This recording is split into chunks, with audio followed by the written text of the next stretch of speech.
Alright guys, so I'm just going to walk you through a couple examples of how to write the formula for covalent compounds based on the name. So one thing we need to keep an eye on are all of our prefixes and what they mean. Okay, so we're going to go ahead and start off with the first one. So it says phosphorus pentachloride. So we're going to go ahead and do phosphorus first. So if it does not have a prefix and it's the first one, that's just telling us that we need to write down the chemical symbol. Okay, this right here, penta, is telling us that we have 5. Okay, so 5, what is the question? So now we got chloride.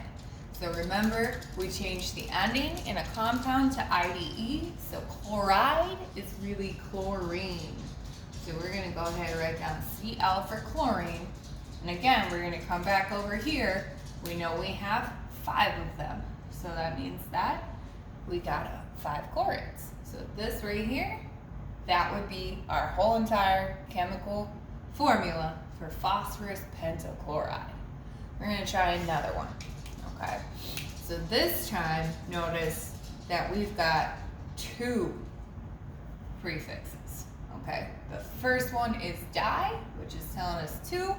The second one is mono, which is telling us 1. So we have dihydrogen. So we're going to write down hydrogen. And the di is telling us 2. Okay, and then we have monoxide. So mono is telling us 1. Oxide, remember we changed the ending, so this is really going to be oxygen. So we're going to put the O in there. Mono telling us 1. We don't put our nice little subscript in there because scientists are lazy and that would be redundant. Okay, so last one, we've got dinitrogen, tetrasulfide. So those are our prefixes. So we got tetra and we got di. So 2 and 4. So dinitrogen, write down nitrogen, and we have 2 of them from that prefix. Then we have tetrasulfide. Sulfide is really sulfur. We just changed the ending. Tetra tells us 4, so it's going to be N2S4.